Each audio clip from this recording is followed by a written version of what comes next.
Hey Waffle Gang, I do hope you are well. My name is Mark and today we're checking out some more Reddit stories, and if you do love a Reddit story, why not consider hitting a like, subscribe, maybe that notification bell too, and let's crack on with today's first story.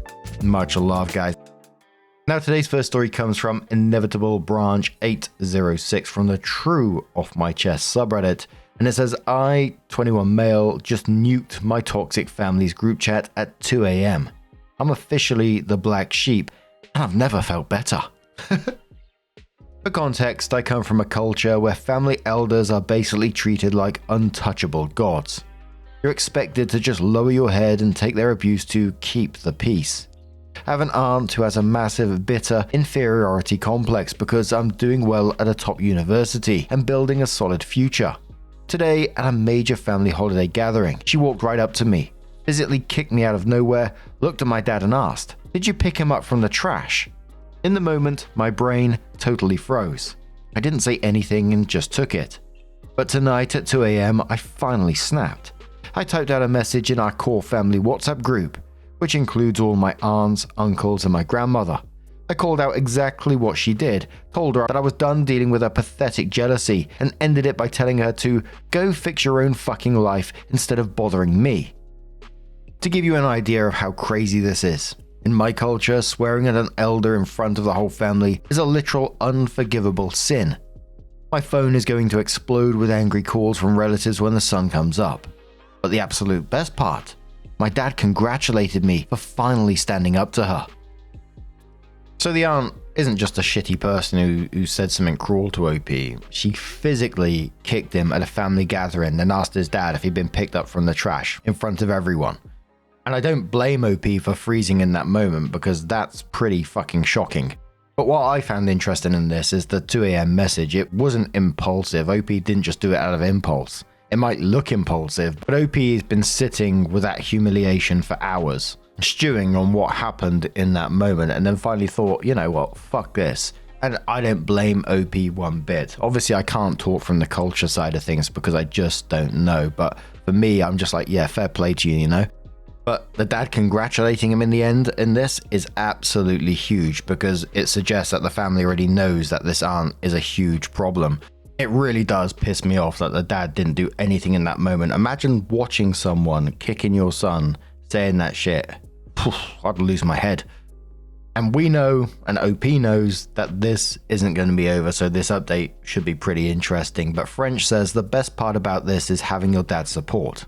Him willing to break the culture that he grew up with and has been ingrained in him longer than you've been alive, rather than freaking out and telling you to apologize, is awesome.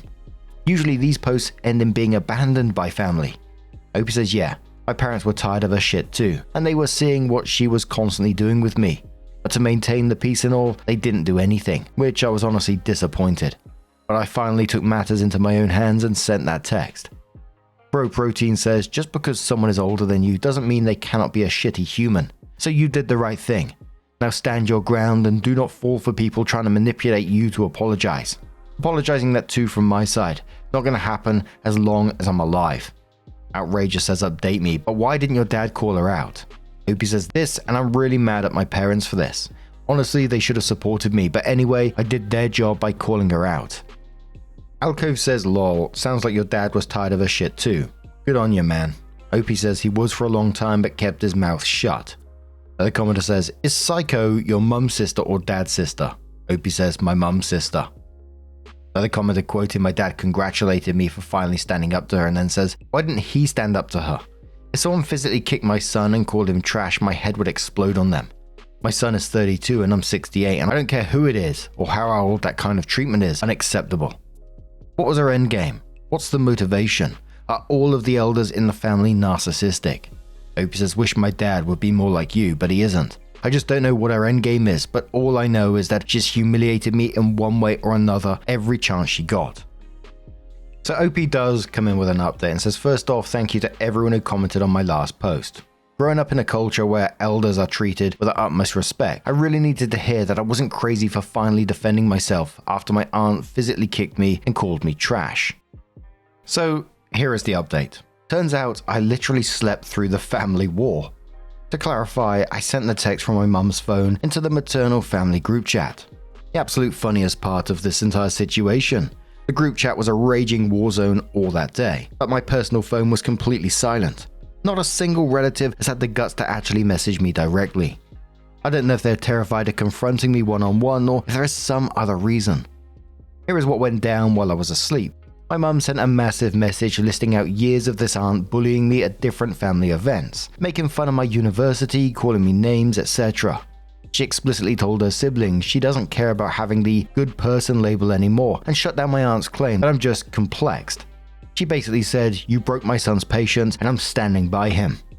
Note, although my mother defended me and talked with multiple relatives all day long that day, literally everyone blamed me for the language that I used, and my mum said to me she is embarrassed of me for that language. That's why instead of properly taking my side on the call, she just, acknowledged that I was wrong here, and like I was hoping she would use strict tone and language on calls, but her whole communication was mid. So yeah, although my parents showed that they supported me, I don't think they are truly happy and satisfied with what I did since I went way off their religious teaching. My parents are highly religious, whereas I am not. The aunt is panicking and lying. She's in full damage control. She's now lying to everyone, claiming she apologized to me twice at the party. Spoiler, she didn't. My dad was right there when it happened. She also called my parents to try and play the victim. On the call though, she did apologize to my parents and me, but this is after the victim blaming, so I understood that's just a fake apology. To make it worse, her daughter started sending disgusting, trashy private texts to my mum. My mum just left her on read. One of my uncles sent a massive paragraph on the group chat, lecturing me. Did he address the fact that a grown woman physically assaulted a 21-year-old? Nope. He completely ignored the kick and focused entirely on my abusive language, lecturing me about religion and demanding I apologize because she is like a mother. Another aunt also jumped in to badmouth me in the group chat and demand an apology. The rest of my aunts, and most importantly, my grandmother, dead silent, crickets. So what's my next move?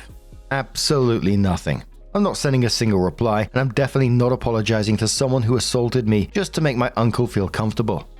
I have a brutal university schedule, so I simply don't have the time or energy to entertain a middle-aged woman's high school drama. I'm officially the villain and bad guy of the family, and honestly, the peace of mind is incredible. This is the price that I would have to pay for standing up for myself. Thank you guys for giving me the push I needed to realize my self-respect is worth more than their fake peace. For those wondering what the actual 2 AM text said, here is the translated version of what I dropped in the group chat. Greetings everyone, this is my name here. I'm only messaging here because I'm totally done ignoring this nonsense. Today on the occasion, Aunt, her name, actually walked up to me, kicked me out of nowhere, and then looked at my dad and asked, "Did you pick him up from the trash?" Like, seriously? I get it. It literally burns you that I go to a top university. It hurts your ego that I'm actually making something of my life. But getting physical and throwing cheap insults because of your own massive inferiority complex, that is just embarrassing for someone your age. I don't have time for this bitter jealousy. I work way too hard for my future to let anyone disrespect me like this, just to make themselves feel better. Keep your jealousy to yourself and never try this pathetic behavior with me again. And if you dare fuck with me again, I'll show you your true value in front of every single person sitting there. So don't mess with me again. I could have said this to you privately, but I wanted you to show your disgusting reality in front of everyone. Instead of insulting others, go and fix your own fucking life. P.S. All this happened with me in real life in these past 3 days, and none of the above is AI. But now I'm going to turn this one straight to you guys. What do you guys make of this situation? Let us know your thoughts down in the comments below, and let's move on to another story. Now, our next story comes from Apprehensive Ty 1931 from the Am I the Arsehole Here subreddit, titled "Friend is Having an Affair. Plan to tell her husband, am I the arsehole?" The editor, Garden Geo, on this one put that OP is in Australia, and it says FIFO, FIFO, fly in, fly out, refers to jobs where workers temporarily work in remote locations, industries such as mining, gas, and then come home for a period of rest, R&R. I've known Anna, female 38, since we're in high school. We're part of a group of 5. Now, we hang out as families for Christmas, birthdays, Easter, etc. It has been like this for over 10 years. My partner Greg, male 39, is good friends with Anna's husband Darren, male 39. Anna recently told me she's having an affair with one of their family friends, who is also Darren's sister's ex-partner. At the time, I remained non-judgmental and supportive. Once the information set in and I realized how disloyal and gross the whole situation is, my sense of justice and moral compass came into play. Darren is a good man.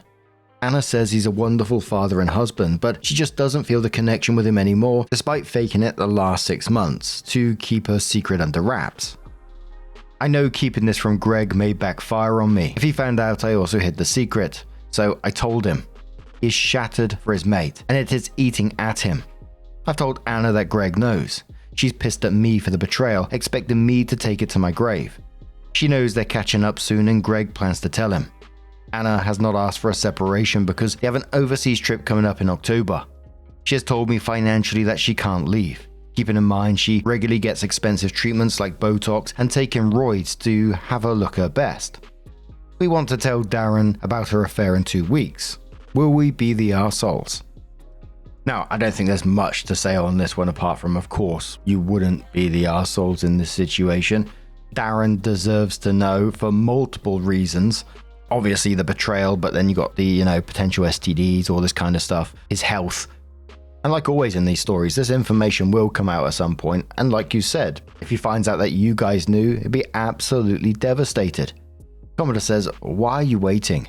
Opie says, because my partner who is good mates with Darren works away.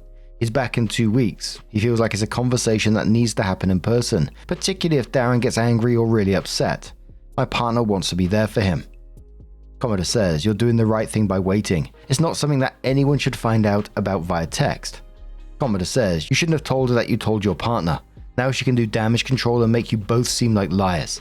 You do need to tell him sooner or you'll lose him as a friend potentially. Opie says, I have messages as evidence. Commodore says, she doesn't want to tell him because they have an overseas trip coming up. Likely a trip he's paying for and she wants to leech off him. Tell him. Opie says, we will. Commodore says a lot can happen in a short amount of time. Do you think Anna would turn Darren against you and your husband during this week to 2-week period?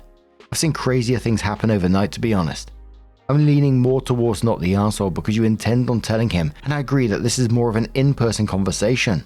However, I think it's important to consider that waiting that amount of time leaves too much room for the mess to start to spill over.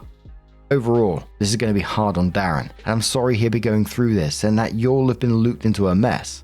I'll be sending positive thoughts for guidance and, honestly, peace of mind for everyone. Yeah, and I can't help but feel that commenter was right. I mean, doing it face-to-face is obviously the ideal situation, but like the commenter said, a lot can happen just in 24 hours alone, let alone 2 weeks. And I know this would be different for everyone, but I think if I was in Darren's position, I would want to know sort of ASAP more than anything. But an update says, some great advice here. Let's clear some things up. They've always had separate bank accounts. They do not join money and never have specifically because of how she spends money. They both work and put in a percentage of how much they earn into the home.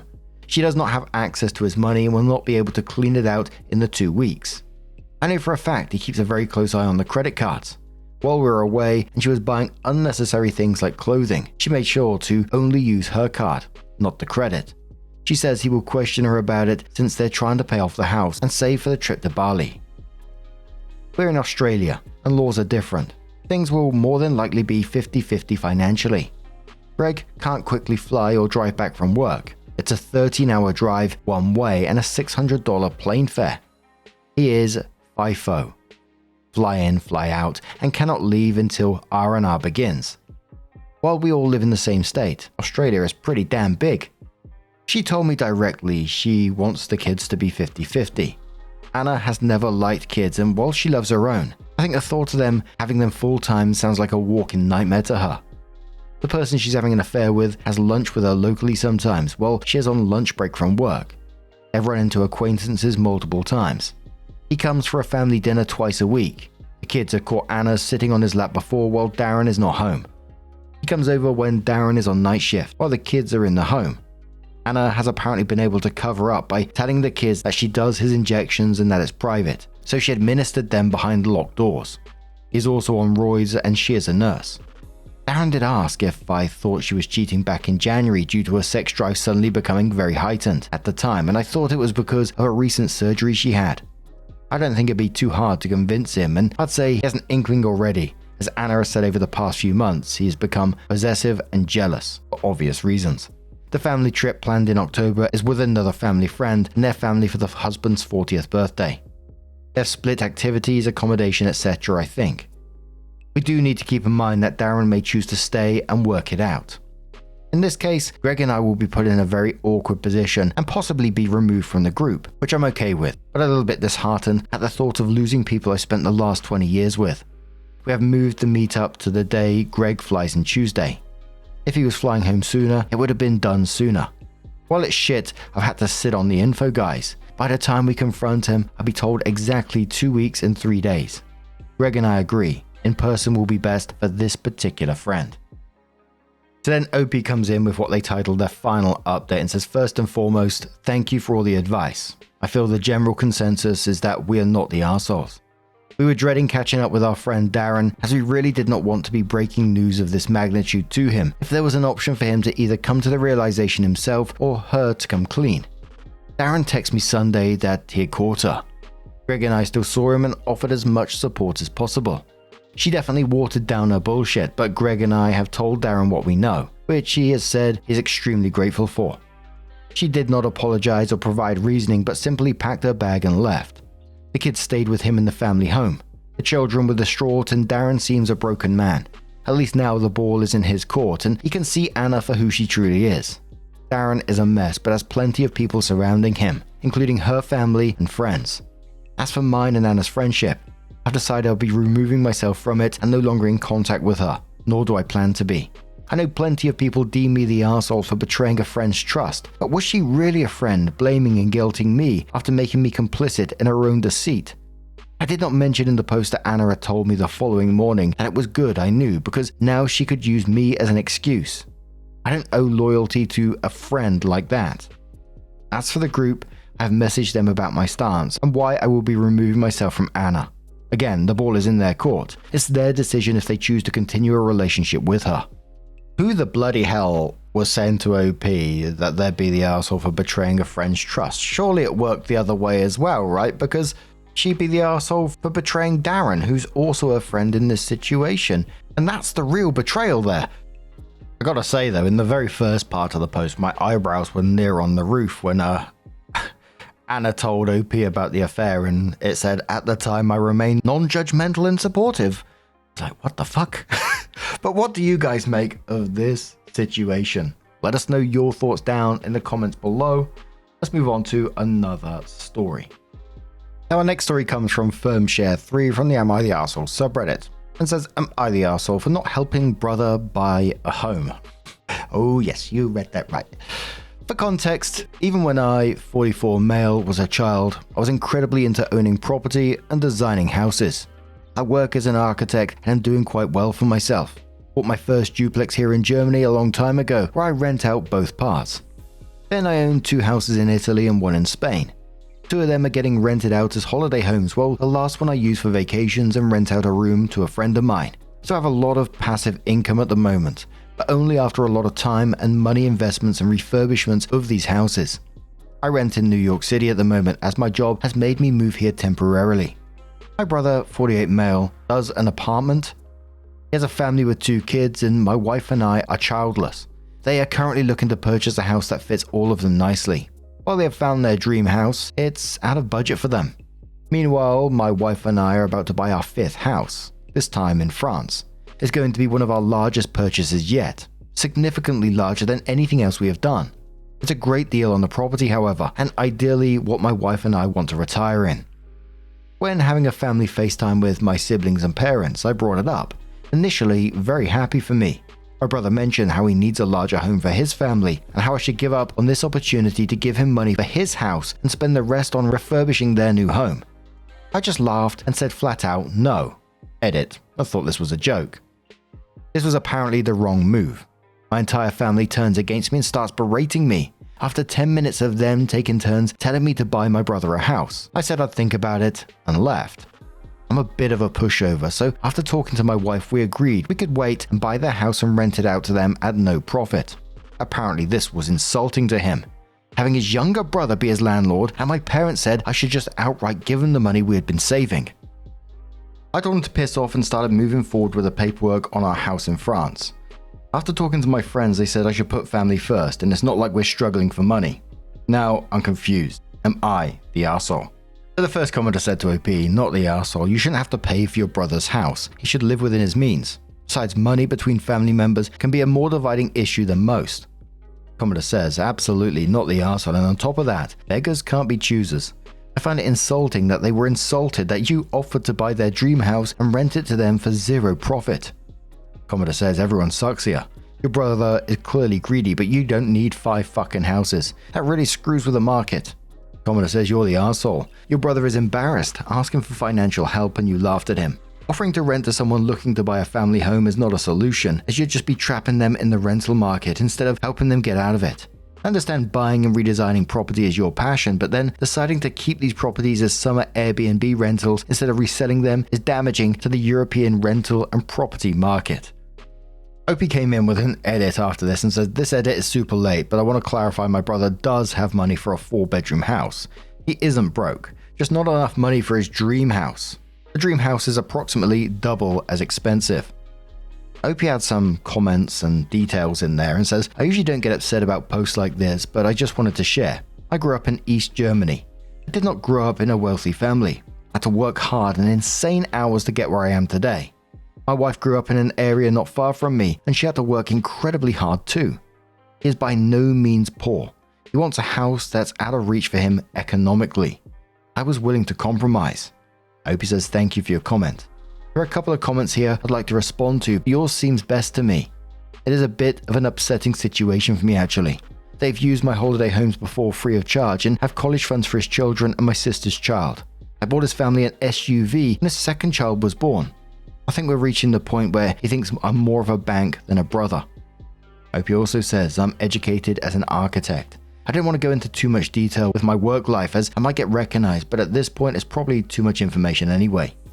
I run a top to bottom housing company. We drop designs, figure out contractors, get interior designers, etc. Essentially, someone comes to us with some thoughts, inspiration and ideas. We sort out the entire creation of designing their dream home.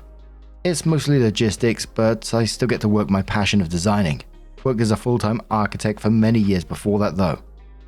Opie says I'm upvoting this as it's a concern I've had a lot.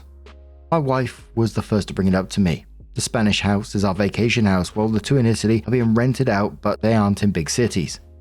They are run by an Italian charter company, mostly, unless we book it. Our duplex is being rented out by some students and a young couple at the moment. We have stopped collecting rent from them given the current situation. From the offers my Italian houses have gotten, it seems larger corporations are the biggest issue in this field. Perhaps not, I'm no subject matter expert. The way I see it is that my impact is probably minor in the grand scheme of things. It is a problem, but real estate and design is my passion and livelihood. I've personally designed and refurbished all of these properties. We try to source locally during these projects too. I was once told the road to success is paved with moral ambiguity.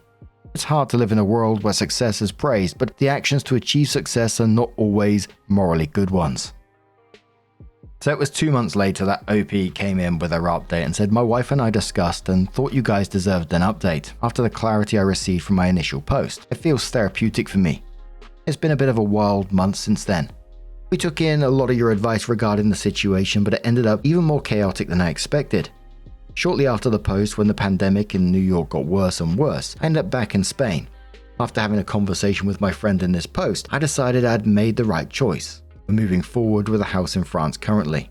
Furthermore, we're deciding to sell 2 Italian homes. We realized we haven't been there ourselves in a long time, and it was only being rented out. The decision was twofold. Couldn't get some of the remarks from last post out of my head, and we wanted some liquidity given the economy. We also decided to only list with local real estate companies. On to my brother, who turned out to not be telling us the whole truth.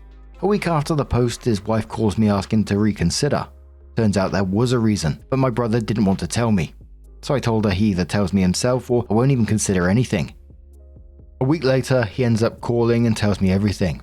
It turns out he had developed a bit of a gambling problem the last 2 years and has taken a notable percentage out of their savings gambling. Less than 40%, but more than 15% according to him. The dream house was now a lot further out of reach than it was meant to be. Apparently he's been going to therapy for it for months, but the financial damage, it did set them back far.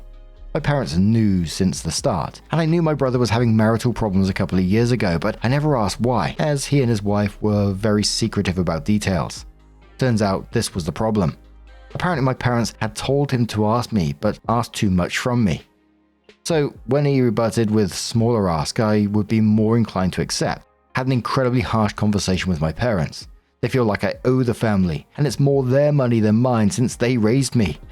That's a whole different problem. I told him about the post, and he was mad at first but understood my position after reading through it. After a pretty difficult conversation with him, I offered the rent at cost, and once he has built up his savings, we'll sell him the house minus any rent he has paid over the time it takes. Some people mention this rent to own. He happily accepted. Now is today. Hopefully we can have a reunion after the pandemic is over and laugh about this. Another edit. A lot of people are worried about the legalities. Have my lawyer drafted up. Everything will be in writing. Opie then adds some more comments and says they still have their jobs and what's left of their savings, but perhaps not. But our father had a similar problem when my brother and I were young boys. We've experienced what a gambling addiction can do to a family. His children need stability, so it's more a personal choice than financial. Opie also says it is a requirement that he continues his therapy. It's his wife's requirement for their marriage too, so his wife and I agreed to keep in contact about it. Then Opie came in 2 years later with their final update and said, for the most part, I think the last 2 years have been overall shit. Pandemic related issues, but also due to my brother's actions. We ended up selling our business to a different firm in Germany. Pandemic made it difficult for us to set up our sourcing, and after not working on any projects for a couple of months, we decided to pull the plug when we got an offer. Not really doing anything since that, but we sold it at a profit, so going to explore options for a while. Before we sold it, my brother and his wife ended up divorcing, as did my mother and father. I mentioned prior that my father had a gambling addiction when we were younger, and that my parents' reaction to the whole mess confused me at the time. It turns out that my mother had forced my father to give his entire paycheck and some, so he had turned to gambling by her suggestion. She is very holier than thou type of person, so to hear she suggested gambling was insane to me. But it turns out she is inherently very financially abusive. They almost divorced in the past, but she stopped pestering my father as much. He thought she had become better. But it turns out that good things never last, and when my brother started working, she started demanding similar things, and apparently later using me as reference that I too had been sending her money and my success was driven by the motivation to provide myself and her. I moved abroad quite early, so my one-to-one connection with my brother was limited. She later pushed him onto gambling and he fell head first. After the house situation, he had stopped for a couple of months but relapsed pretty quickly with local gambling machines, then switched to buying prepaid cards to gamble online again. My father claims to have had no idea it was occurring, but he was plenty happy with vacations paid by a stay-at-home wife. His pressure on me to buy him a house. He filed for divorce, but I blame him equally at this point. My brother's wife filed for divorce shortly after it all came to light. Only once he filed did he tell her about what our mum was doing. I reached out to him to provide support, but he told me to fuck off and never speak to him again. He lives with his girlfriend now and still gambles according to his wife. His wife is still in the house. We've stopped payments, she already worked part-time, but I don't want to cut into her expenses. I guess the only good thing is cheap interest on that mortgage. I've cut contact with both my father and mother, and I guess got contact cut by my mother. I feel like my father divorced my mum in hopes I would take him in. We have since moved into our house here in France. I'm still not a fan of French people, but I guess I called this upon myself. My wife is thriving here, and with the retired and unemployed life, I've mostly been on Reddit or in my workshop. I think a combination of boredom, the pandemic, and my lost faith in my family have disenfranchised me a bit. Been wanting to provide an update for about a year, since we sold the company, but after the family news, I was always hoping for some good twist or good news here at the end. Reading my original post back, I feel like I had a tendency to focus on my own problems. How everything that happened to me was one of life's many trials. But I realize now that often you are just a side character in other people's trials, and your success has more to do with right time, right place. Anywho, bit off tangent here, just providing an update for those who follow me on here. Thanks to those who provide support, and thanks to those who help open my eyes. Bloody hell, what an absolute messy situation. But what do you guys make of this one? Let us know your thoughts down in the comments below. Now, just a huge thank you for being here today, getting involved in the stories, your love, your support, your time. It always means the absolute world to me. So thank you so much. And hopefully I'll see you in the next one. Take care. Much love.